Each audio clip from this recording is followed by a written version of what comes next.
Hey everyone, welcome to the Drive Podcast. I'm your host, Peter Attia.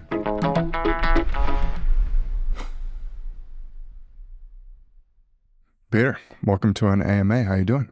I'm good. Thanks for having me back. By the way, you never comment when I say that, like, thanks for having me back. Like, it's such a stupid thing to say. I don't know why I say it. It's just natural probably for you, but yes, it's one of those, if you're not here, it's a lot different of an episode for sure. Well, speaking of that, before we get into it, there is something that I've been waiting to talk to you about. May or may not have been due to your fashion or lack of fashion choices. Does that help ring another bell? Fanny pack. Yes. Do you want to let people know what you were rocking and how big that thing was? Unless we're planning to do a dedicated AMA on the utility of the fanny pack, I don't know that we want to go down this rabbit hole. Are you worried that you have to justify it with a full 90-minute podcast to why you should be wearing that in the first place? Well, I mean, north of 25,000 people voted in disfavor of the fanny pack, which, you know, look, I would bet that the same number of people who think that the fanny pack is a faux pas are probably equal in proportion, not necessarily the same people, but equal in proportion to the number of people who think HRT causes breast cancer or, you know, TRT causes prostate cancer. And so, you know, it requires, you know, deep, thorough, nuanced discussion to explain the merits of certain approaches. And I think the fanny pack is no exception. That was quite a leap that you made there, which I didn't see coming. The biggest argument against the fanny pack that I saw was a photo where you had the big old fanny pack on and your phone in your pocket. So what's the point of the fanny pack if the phone's not even going in there? That was one photo. For the most part, the phone is in the fanny pack. I think in that moment, the phone, out of habit, was just placed back in my pocket. It was just a weak moment on your part. I mean, there is a slight friction to the fanny pack because you have to undo the zipper to put it in and then put it back in. And if you think, I'm going to use this phone again in 5 seconds, sometimes it's just easier to put it in your pocket. Mm-hmm. Mm-hmm. But I was very amazed at how many times the fanny pack showed up on social media that I'm not even paying attention to, but somehow you are, and you keep sending me these pictures of me with a fanny pack all over the place. I mean, it was shocking how much it made the rounds and a little alarming as well, but that's all right. We'll save it for another podcast. But for this AMA, we're going to touch on two different topics. The first is one we've spoken about before, but it's been a really long time. And actually, since then, a lot of new information has come out, and that's on uric acid, which is a blood-based biomarker. A lot of times when people think about uric acid, they naturally go to gout. However, we'll cover it as it relates to diseases, metrics that you look at for yourself and your patients. And then from there, we'll go into protein, obviously a topic we've covered in great detail. But for this conversation, we're going to cover a piece that we haven't before, and it's something we get asked about a lot, which is the relationship between protein and appetite. And so I think we'll cover some pretty interesting effects of protein and how they're unique to protein compared to other macronutrients on appetite, energy expenditure, and what that means for protein intake, weight control, and how different types of proteins compare within that. So I think it should be a pretty interesting conversation. But with that said, anything else you want to add before we get started? No, I think this is a really interesting couple of topics that are also somewhat adjacent in terms of the relationship between protein and uric acid, which obviously we'll discuss. Yeah. And also, I assume you had a lot of protein in your fanny pack in those photos. Is that correct? I did. That's one of the beauties of the fanny pack is you can transport protein. There you go. You should have led with that. And I think people would have been a little more understanding. All right. Well, I think it'd be helpful to start off on the uric acid, just reminding people briefly, what is uric acid? Why should people even care about this metric? Yeah, so great question. Look, I think uric acid is probably something that many people have seen on a blood test. It's not something that is commonly ordered, but it wouldn't surprise me if people have at least seen it once or twice on a blood test. And I think the other thing that may rouse some familiarity is that people will associate uric acid correctly with gout. But let's just take a step back and talk about what it is. So uric acid is a metabolite, right? It is the product of the breakdown of purines. So purines are certain types of DNA and RNA building blocks. And as DNA and RNA are broken down, and in particular, these types of building blocks of DNA and RNA referred to as purines are broken down, one of the downstream byproducts of this is uric acid. Uric acid is also a metabolite of fructose. So again, people who have heard us talk about fructose on the podcast before, very specifically with Rick Johnson, who I think has been on twice, if not at least once. We talk at length and in great detail about the biochemical pathway that leads from the metabolism of fructose to uric acid. Some people might even remember, I do write about it in Outlive, where I talk about a particular mutation in a gene for an enzyme that is quite unique to our species and some very adjacent species that actually allows us to have higher levels of uric acid than many of our related species ancestors. And I won't go into all the reasons why, but it might have to do with a survival advantage that was afforded to us specifically during a period of extreme cold in what is now Europe. So all of that to say, uric acid, pretty interesting molecule. Most of our understanding of it, of course, is associated with pathology, and most of that pathology centers around gout. So when uric acid crystallizes, it can do so in joints. And because it is quite inflammatory when it crystallizes, this inflammatory condition within the joints is what is clinically known as gout. And if you've ever had this, people listening will know it is incredibly painful for reasons that are not entirely clear to me, and maybe they're clear to some. The great toe, the big toe, seems to be one of the joints where this occurs disproportionately. And when patients get this, you can ride it out, but more commonly you actually have to put them on pretty potent anti-inflammatory drugs. The other place where this shows up is in kidney stones. So while it's not the most common form of kidney stones, it's probably number 2 or number 3. And so high levels of uric acid are also going to predispose to urate-based kidney stones. Finally, I would say, and we're going to go into this in more detail, hyperuricemia, high levels of uric acid, contribute to high blood pressure. And this has been demonstrated experimentally, and it has been demonstrated through Mendelian randomization. We're going to talk a lot about Mendelian randomization today. And the reason for it is MR is a really valuable tool for establishing causality when you are studying a biomarker or a phenotype for which there is great genetic variation.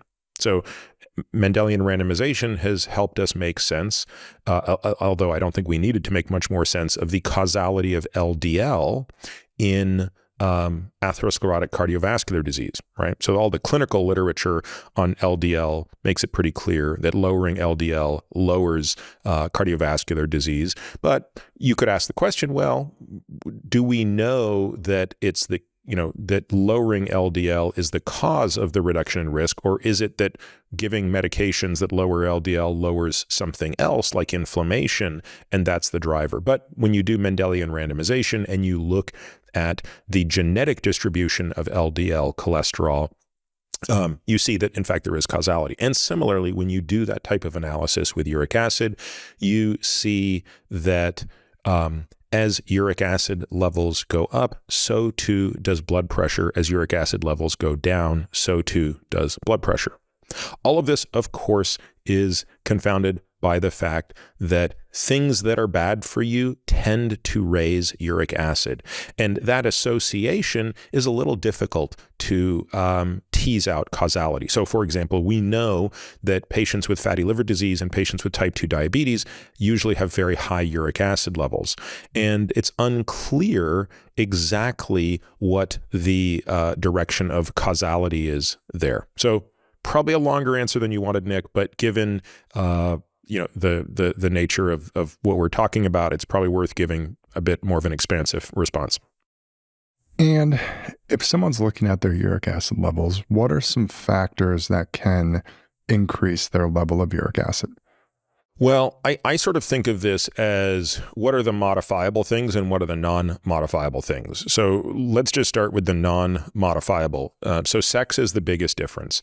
On average, men have a uric acid level that is about 0.5 to 1 milligram per deciliter higher than women at a given age.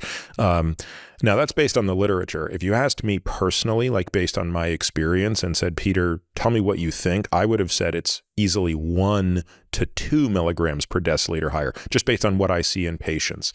So in other words, the gap seems even larger to me than what is reported in the literature.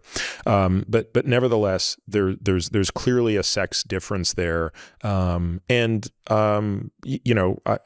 The most obvious hypothesis is that it centers around estrogen and some of the downstream effects of estrogen. It's also clear, by the way, that not only do women tend to have lower levels of uric acid, they also seem to be more susceptible to higher levels or to a given level of uric acid. In other words, they seem to be more likely to run into the trouble of a high uric acid than a man is at a given level. Okay.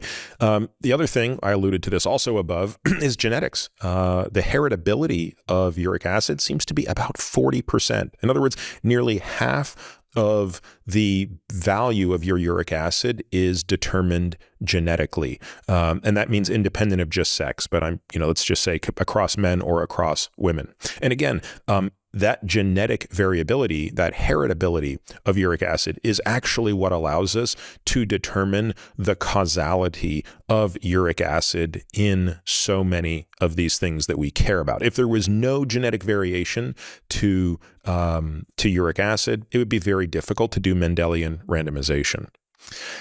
The next thing that's not modifiable that plays a significant role in uric acid is age. And as we increase in age, we tend to increase in uric acid, although this effect is more pronounced in women than men. And it starts around the age of menopause, which again factors into the hypothesis I alluded to earlier, which is that estrogen probably plays a significant role in uric acid regulation, given that women are lower and then tend to have a big uptick when they get through menopause. So, actually, there's a pretty cool figure that might be worth showing for folks if they want to see the relationship between uric acid in men, women, and then what happens around menopause. So, Nick, if you can just pull that up, this is a figure that really speaks for itself here. Obviously, the blue line represents men and the red line represents women. And you can see that the blue line kind of first of all, it's always higher than the red line, and the rate of increase is modest and steady. Conversely, the red line stays largely flat until the mid-40s, and then really increases at a rate that exceeds even the rate at which the males increase. And this continues throughout life, but to note, even at the age of 80, which is where these data stop, women are still considerably lower than men. And so you kind of laid out, those are the things that people really don't have control over. What do we know about factors that can cause uric acid to raise that people may have control over? Well, a lot of discussion on this topic kind of points towards nutrition because epidemiologic data tell us that average serum uric acid levels have been increasing pretty substantially over the past century. So in addition to all of the things that we've talked about, the sex differences, the age progression, if you just look at the population level of uric acid, it is going up. And therefore, the obvious question is it going up for the same reasons that certain other things are going up, such as obesity and metabolic syndrome? And if so, what is it about those things that's increasing uric acid? Well, given that fructose is one of the things that drives uric acid production, at least transiently, the question is, does chronic consumption of high amounts of fructose presumably in liquid form more than solid form, play a role in this? Does it play a role directly, or does it play a role indirectly? What does that mean? Well, directly would mean, does fructose consumption, which is known to and unequivocally increase uric acid levels transiently, does enough fructose consumption lead to chronic elevation of uric acid? That I think is an unknown question. An alternative explanation is that high levels of fructose consumption are driving more eating, right? So we talked a lot about that with Rick Johnson. What is it about fructose consumption and intracellular energy levels that lead to more consumption of food and therefore obesity? And is that the driver through energy balance? So, there have been bidirectional Mendelian randomization studies that have been done, and they have suggested that higher levels of adiposity can cause hyperuricemia. So in other words, that would explain that obesity and energy imbalance is a driver of elevated uric acid and not the other way around. By the way, that's done by looking at genes that are known to increase fat mass, such as the FTO gene, MC4R gene, and other genes that are clearly associated causally with obesity. There are certain medications that can do this. So diuretics, which are very common in the treatment of high blood pressure, and even low-dose aspirin can do this. Again, we talked about, obviously, the dietary effects of fructose, but we shouldn't negate the dietary consumption of foods that are very high in purines. So foods that are very high in DNA, meat, and believe it or not, beer is quite high in DNA. Why? Because beer contains a lot of yeast, and the yeast obviously has genetic material in it. So high amounts of alcohol, though again, I think disproportionately beer over other types of alcohol, high amounts of very dense food. So, by foods, I mean foods that are dense in DNA. So sardines and things of that nature, and red meat. These are things that are going to also increase the production of uric acid. Now, I'll tell you about another funny example, Nick, of something that I learned many years ago when I was in ketosis, which is that being in ketosis, either nutritionally or through starvation, will increase uric acid levels and can do so quite dramatically. And the reason for that is the primary ketone that is produced during either of those states, nutritional ketosis or starvation ketosis, i.e. fasting, is something called beta-hydroxybutyrate. And beta-hydroxybutyrate competes with uric acid in the kidney for the same transporter that is going to excrete either uric acid or BHB. So when BHB is out competing uric acid vis-a-vis, impairing this tubular secretion in the kidney, uric acid is going to go up. And so the first time I learned that was when I was deep in nutritional ketosis, and I actually got gout. And this was probably 12 years ago. And because I didn't fit the phenotype of gout, right? At the time I was just, really lean, really healthy, smoking and joking in my ketosis. It took me like 2 weeks to figure out why my toe hurt so much that I couldn't do a flip turn in the pool and put any weight on that foot as I pushed off. I mean, that's how bad it was. Of course, I would go on to learn exactly what happened. And then in subsequent years, as I would fast, I would always make sure I was taking allopurinol or something. But I did confirm that during some significant fasts, my uric acid would rise from, say, 5 to 9 or 10 as my ketone levels approached, 4 and 5 millimole. So those are some of the things that are, modifiable and obviously play a role. One other thing that's, by the way, kind of interesting is anaerobic exercise. Like heavy bouts of anaerobic exercise can also increase uric acid transiently. It might be that this goes away over time, but we're not entirely clear why. The hypothesis is that high doses or rather heavy bouts of anaerobic exercise cause depletion of muscle ATP, and that the energy needs of the muscle obviously can't be met exclusively by glycolysis. So we basically experience the buildup of ATP degradation byproducts in the muscle.